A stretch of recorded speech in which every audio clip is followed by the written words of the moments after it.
with fireworks and speeches and with a big crowd gathering at the Daytona International Speedway for the 1980 edition of the Firecracker 400 stock car race, a major annual feature of the NASCAR circuit. Celebrating his birthday in the same week as the nation is Richard Petty, king of the stock, whose age now matches his number at 43. 2.5-mile tri-oval with the temperature 92 degrees and the humidity 90%. A crowd estimated at 60,000 is ready to celebrate the 4th in what has become a Southern tradition. They've come from everywhere for the big day at Daytona. Good afternoon. I'm Jim McKay reporting from our ABC commentary position. Well, the holiday hoopla and the bands and the floats and the parades are done for now, and the serious business of the running of the Firecracker 400 is at hand. Of course, all the big names in the sport are here. King Richard Petty and Cale Yarborough sitting on the pole today, and David Pearson and Bobby Allison and all the rest. And, of course, the rookies, those men trying to make their way for the first time in the NASCAR circuit in this season of 1980. Now, that season has now reached the halfway mark, and it's interesting that last year's Rookie of the Year, Dale Earnhardt, is now the overall leader. In second place, Richard Petty, and in third place, Cale Yarborough. That in itself is of interest because Cale Yarborough is the pole sitter in today's race. He qualified at a Firecracker 400 record speed of 194.670. So, those are the general details. Let's bring in right now our expert on the sport for today, Sam Posey, race driver, who, as a matter of fact, just a matter of a few hours ago, was competing on this track in the darkness after midnight in the Paul Revere 250. I was just nodding off about that. How'd you make out? Jim, I broke down right off the bat. So you nodded off, too? I would have been better off in bed as well. Listen, this race should be one of the really great ones of the year, and I'll tell you why. So far in the season, which as you said is halfway over, 8 different drivers have won Grand National stock car races. The result, a great many people feel that they can win. They're very loose down there in the pits. The talk is all going for it all the way. So I think we may be in for a really great one. Okay, always ready for a really great one is our man in the pits, Chris Economaki, the editor of National Speed Sport News. Here he is with a few impressions on Richard Petty. I would think that King Richard Petty looks upon today's Firecracker 400 with mixed emotion. First of all, he had a birthday 2 days ago, and his age now is the same as the number on the side of his car, 43. He had a poor qualifying run and is starting deep in the field, further back than he started in many, many years. And it's a landmark race for Petty, too. It's his 300th Grand National start, more than any other driver in the business. And lastly, his son, Kyle, a racer himself, is back home in North Carolina, standing by his wife, expecting their first child. And who knows, before the checkered flag waves today, Richard Petty may well become a grandfather. Back to you, Jim. All right, Chris. Well, up high there, he's blocked by another car at the moment. In the most unaccustomed starting position of 22nd in the 11th row is King Richard Petty. However, we would not expect to see him staying there very long. Richard Petty in car number 43, his race number, remember, proudly proclaiming his new age today of 43. But up on front, sitting on the pole, we have Cale Yarborough in car number 11 at that qualifying speed of 194.670. Next to him, David Pearson, the racing grandpappy from Spartanburg, South Carolina. In row 2, car number 21 is Neil Bonham, who won this race last year. He's a defending champion in the Firecracker 400, and number 28 to the old speed merchant Buddy Baker. In row 3 on the inside, car number 88, Darrell Waltrip. Number 27, Benny Parsons, the one-time Detroit taxi cab driver. In row 4, number 2 is Dale Earnhardt, Rookie of the Year last year in car number 2 and the current leader in point standings. And outside of him, car number 44, Terry Labonte of Corpus Christi, Texas.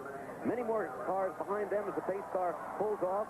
40 cars in the field in all. Looks like we're going to get a start. They're very neatly lined up as starter Harold Kinder gives them the green flag, and they're racing at Daytona. Cale Yarborough out in front, and right behind him, Neil Bonnet tucked in.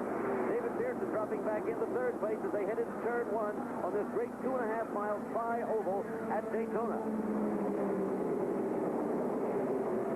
There we have Cale Yarborough in the lead, and just behind him, number 21 is Neil Bonnet. Cale Yarborough has had one pole position after another in the middle part of the season. He had 6 in a row up until the last race. It's not impossible that he could make a break for it and actually pull away. But look at David Pearson going down low. Remember, he started just outside Cale Yarborough on the first row, dropped back on the start when Bonnet made his very quick move into turn 1. But now David Pearson down low is extremely competitive. Under a very beautiful sky, you see today at Daytona. Blue sky with just a few white clouds. No threat of rain here. The one lap has been completed of the 160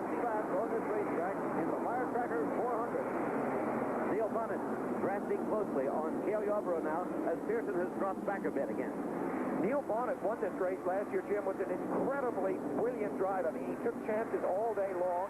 He put that down to the reason he was able to win. We've already seen him hot dog his way up into second place. We may see the stage set now for another one of these very ambitious drives by Neil Bonnet.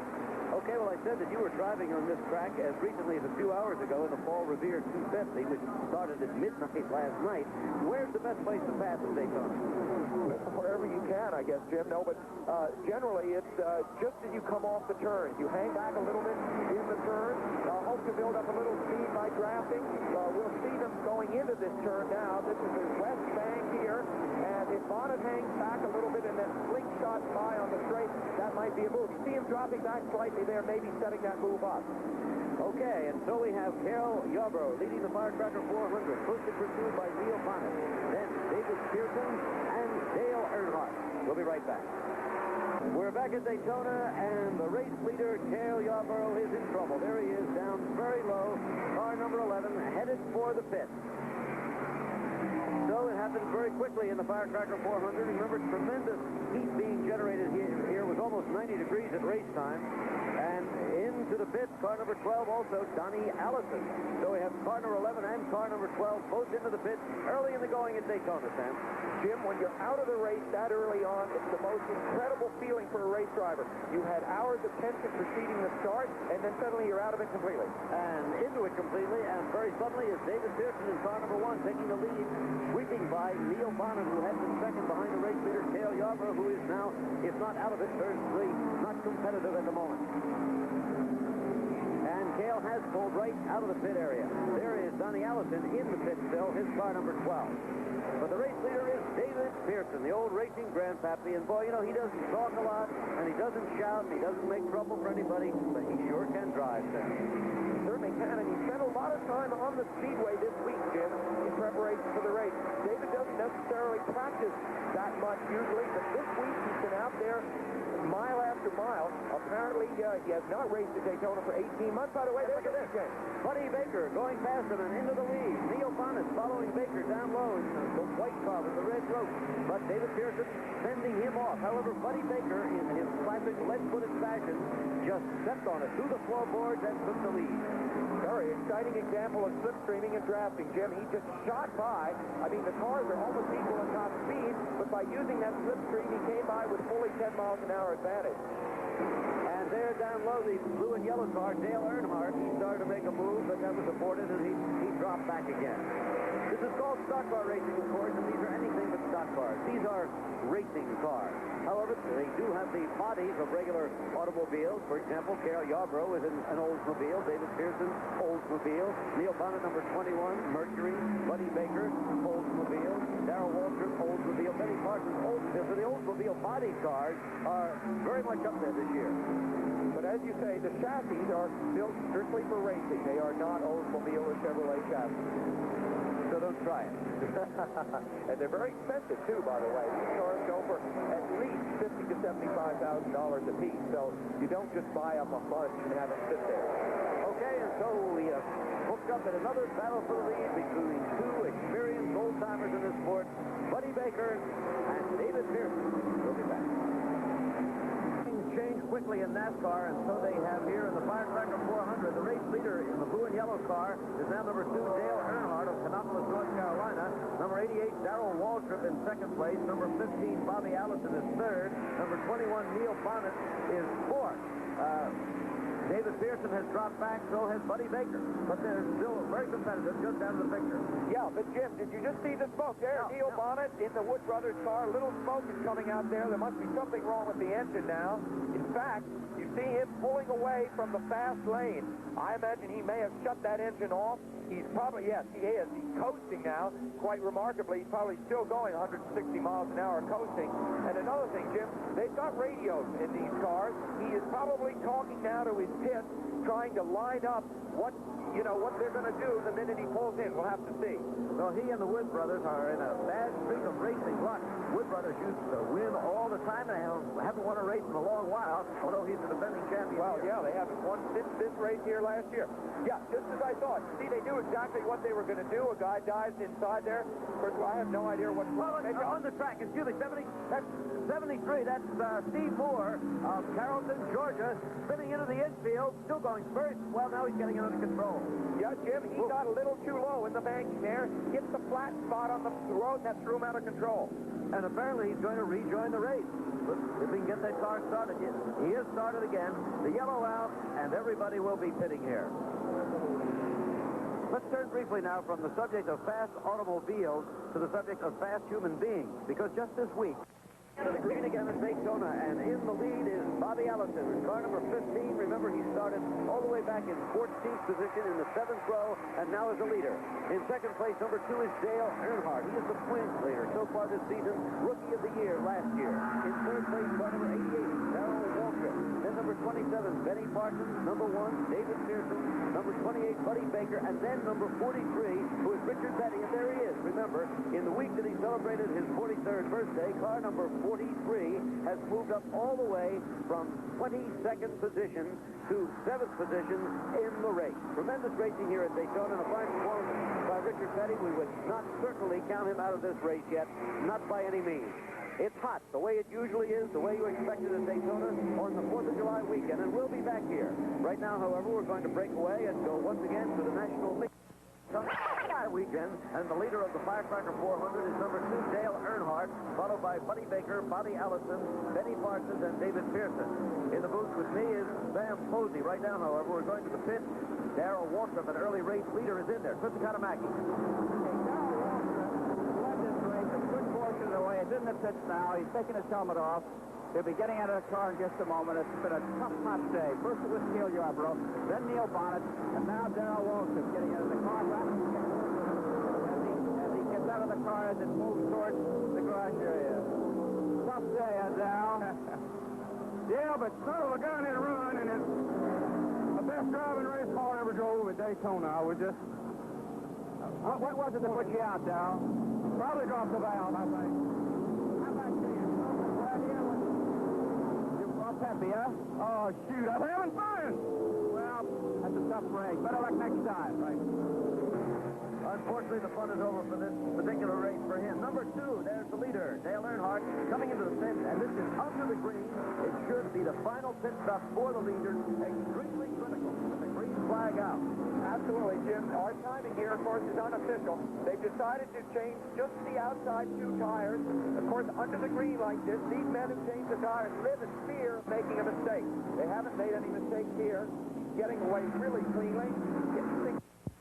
In about 5 seconds. They're pretty fast. 14.7 on the pit stop. Back on the race course, here we have the leaders, and that's Bobby Allison, I believe, ducking down to come into the pits. Yes, Bobby Allison into the pits in car number 15. And one after the other they're in. Richard Petty is also coming in right now, and he has stayed in contact. He's been racing in 5th place in this race after having started 22nd. But there is Allison, who has led for much of the afternoon after starting in 14th position, way down in the 7th row. Tremendous performances today by Bobby Allison and Richard Petty. Wouldn't you say, Sam? Very much so, Jim. Of course, these stops now are very critical. We're really getting down to the critical part of the race. He changed the outside tires there. Petty's coming out the pit row right behind him. And, of course, they're under the green, so everything counts here. Okay, and there is Richard Petty as he gets up to speed coming out of the exit from pit lane. So we have had Dale Earnhardt in car number 2. We've had Bobby Allison in. We've had Richard Petty in, and here come more cars. Benny Parsons right there. And 27 is Benny Parsons. 28, Buddy Baker also coming in. Number 1, David Pearson, the other one of the 5 leaders, also in. 3 of the leaders into the pits right now, all at the same time. There's number 28, Buddy Baker, on top. Number 27 is Benny Parsons on the bottom. Great competition in the pits.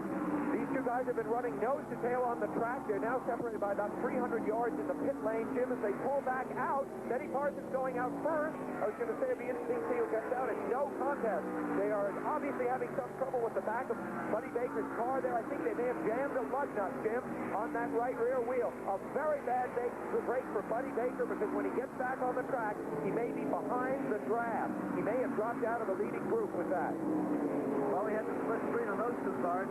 David Pearson also had a very quick pit stop. And out on the race course, Bobby Allison is now the leader. Now, he was 2 seconds slower on his pit stop than Earnhardt. However, that time there, and of course it was unofficial, does not count Allison that get into the pit and stop, and then get started and accelerate again. Yeah, and Jim, there can be quite a bit of difference, especially when all the cars are pitting at the same time. That pit row really becomes crowded with cars, and sometimes you can get badly delayed there. Allison won. Okay, Bobby Allison is the leader. In second place, Benny Parsons, and in third place, just behind him, is Dale Earnhardt now. The standings remain the same in the Firecracker 400. Number 15, Bobby Allison, the leader, followed by Benny Parsons in number 27, and number 2 is Dale Earnhardt. In the closing stages now, and there goes Earnhardt in car number 2, quickly moving into second place, passing Benny Parsons. Lots of sports coming up on ABC Monday night. That WBC Heavyweight Championship fight. Larry Holmes defending against Flatland, and then Tuesday night, the Major League Baseball All-Star Game. We've got a yellow flag. No incident on the race course. Oh, look, yeah, we've got a car. Just a car stall down at the end of pit road. There he is. That's Jimmy Means. Jimmy Means, so the yellow flag is out again, and they'll have a chance for more final pit stops. I get the green flag again at Daytona for what amounts to a trophy dash to the checkered flag. Not very many laps left now, and the leader as they get the green will be David Pearson, the grandpappy who played a waiting game today. And finally, at last, takes over first place. He is followed by car number 15, Bobby Allison. Number 27, Benny Parsons. Number 2, Dale Earnhardt. Number 43, Richard Petty. And number 28, Buddy Baker. Those are the antagonists for these final laps. And it's going to be quite a race then. Bobby Allison is just first by into the lead there, Jim. And the interesting thing about the exchange of pit stops a few minutes ago, Pearson, running second here, decided not to change all 4 tires. All of the other top cars did change all 4. Pearson changed only the 2 inside tires, the tires closest to us here. So it did ball him up into the lead for the moment, but it may hurt him in what you described as the trophy dash. It may hurt Pearson a little bit later. But this is the first time he's seen daylight all day long. Okay, but now he is not playing that relaxed waiting game he was playing before. He seems to want to get right back into the lead again, or at least he did for a moment. Dale Earnhardt just behind David Pearson in car number 2. In the lead, number 15 is Bobby Allison, remember. Buddy Baker's in 4th there. That's right, Buddy Baker is in there. Richard Petty also in the top 5. Richard Petty, once again, celebrating his 43rd birthday this week in car number 43. Awaiting the birth of a grandchild today. Started in 22nd position, right up there. But just as impressive, remember, is the fact that Bobby Allison in car number 15 started in 14th place. Petty's emergence in this position, Jim, to me is a triumph of strategy. Petty has been in and out of the pits all day. They've changed the car and changed it. Jacking weight from side to side, moving the spoiler back and forth, changing the tires. They changed absolutely everything but the driver in that car. And Petty has managed tenaciously to get up into this leading group. He's now got a shot at winning. He has not had the speed that some of the lead cars like Bobby Allison, and behind him there, Dale Earnhardt, you see. Both those guys have led frequently. Richard has not been able to do that. Okay, Richard Petty sitting in 5th place in the race, and up in front, Dale Earnhardt looking very much like he'd take the lead. And is he going to do it now? Looks like he might make it as they come into turn 4. Tremendous racing right now as Dale Earnhardt has taken the lead from Bobby Allison. Into the home stretch now. Earnhardt in car number 2. Bobby Allison, number 15, is second. Number 28, Buddy Baker, is third, and he has never been loath to get into a racing duel. He won the Daytona 500 here in February of this year after many, many years of training, or trying. He had never won a race on this track. He has never won the Firecracker 400. So there are a lot of possibilities here, and we'll be back for the finish. We return to Daytona with 3.5 laps left to go in the Firecracker 400. It is a 3-car race to the finish right now. Possibly still a 4-car race to the finish. In the lead, Bobby Allison in car number 15. In second place, number 2, Dale Earnhardt. In third place, wily old number 1, David Pearson, who bided his time all afternoon and is now perhaps ready to make the big move. In fourth place, number 28 is Buddy Baker. A little out of contact with those 3, but still with a chance to win the race. Richard Petty has been dropping back a bit with Benny Parsons, and they are in 5th and 6th place. But there are the leaders. Pearson made a very big move just 2 laps ago, Jim, when he passed Buddy Baker. Baker now on the right of your screen there was unable to keep up with Pearson when Pearson went by him. This is the obvious crucial moment in the race. The guys cannot go back into the pits again. They have the final setup on their car. They all day long, and we're now going to see what hell of a strategy they have devised. Okay, as you can see, we're putting our unofficial lap timer on the leader, on Bobby Allison, who has never won this Firecracker 400 in his long career. He's won the big 500-mile race here in February, but not the Firecracker 400. Coming up to the start finish line, 47.4 seconds. That is very, very fast. 47.4 comes down to 189.87 miles an hour. 190 miles an hour, Seth. Yeah, that's incredible for this stage. Now, the only strategic thing that we need to know is the 3 of the 4 leaders, with the exception of Pearson, all changed all 4 tires on their last pit stop. Pearson only changed his inside tires. This means that his outside tires, the ones up close to the wall, may be a little more worn than the other guys. Whether he'll be able to quite make the sprint to the finish, I don't know. Sam, Dale Earnhardt down low, going for the lead. They are side by side. Allison and Earnhardt. Earnhardt can't quite make it. Right behind them is David Pearson. The old fox, right in the thick of it now. Look out, Earnhardt very close to David Pearson there. And there's so much traffic, Jim, that's going to be a very big factor. This is the final lap. It's still Bobby Allison in the lead. Oh, that hurt Earnhardt out. David Pearson is in second place. Can he catch Bobby Allison? That is the question. Headed for the finish now. And it's all going to be decided at the 400 miles right here. It looks like Bobby Allison is going to hold on for his first victory in the Firecracker 400. David Pearson trying for his 6th. Dale Earnhardt is in third place. Allison has led over a third of the race, and now he seems to be leading the vital part of it. Yes, he does. Still in traffic as they head for the finish line. Here comes Bobby Allison taking the checkered flag and victory. David Pearson is second, and Dale Earnhardt is third. Buddy Baker fourth, Benny Parsons fifth, and Richard Petty sixth. Those are the unofficial final order of standings of the cars on the same lap. Well, quite an afternoon, Sam. Very, very exciting. That move really cost Earnhardt right at the end, Jim. And it goes to show over and over again. You go through 400 miles of racing, and the last few seconds, a bit of traffic or a bad piece of luck, and you're out of it. The average speed, 173.473 miles per hour. That is a record for this race. Well, 2 weeks from today on ABC's Wide World of Sports, the big fight, Sugar Ray Leonard against Roberto Duran, will be coming your way. That is one you will not want to miss, I can assure you. Oh, there's a car out of control! Oh, into the guardrails! It's 0-4. That's Phil Finney of Merritt Island, Florida. The race is over, but we have a terrible crash. The whole right side of the car is gone. I can't see whether the driver is moving or not. Can you, Sam? No, I can't, Jim. That was incredible. Of course, you said the race was over. It was for the leaders. Finney was actually a back marker. He was still racing for the line. This crash happened when he's about 300 yards short of finishing the race.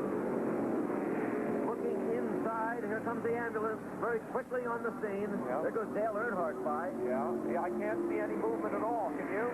No, here it is again, Sam. What in the world happened? Well, I don't know. There's no way to be sure. But he may. We haven't talked that much about how hot it was. He might have just blacked out. Look at that. He hit first, I guess, a guardrail there, and then an earth and back. Look at that earth being thrown over, possibly onto some spectators there. The car looked like it was a good 10 feet in the air. Oh, yeah. Look at that impact. However, there was a lot of motion in all this, Jim. That may be good for Phil Finney because it's the total stop that really gets you. Actually caromed off all of that, and the car slid around a little bit. It's hard to say. Even the parts flying off will dissipate some of the energy, won't they? Indeed, yeah. You think it might have been heat exhaustion, eh? There. He's on the, getting him on the stretcher. Oh, yeah, that's good. Ambulance standing by. Well, you can't rule out the possibility the car failed or that he lost concentration because he was so close to the end. No, it's the winner, and exhausted Bobby Allison taking some oxygen in victory lane. Well, we'll be back for a final report then on the condition of Phil Finney. Right now, however, back at Daytona, and certainly that was a fitting tribute to the career of gymnast Kurt Thomas. He brought us many thrills right here on ABC's Wide World of Sports. We have a report on the condition of race driver Phil Finney. He is in Halifax Hospital in Daytona Beach. Dr. Ed Davis tells us that Phil is in fair and stable condition with a fractured shoulder blade, bruises, and contusions. He has undergone neurological tests. Everything has checked out normally.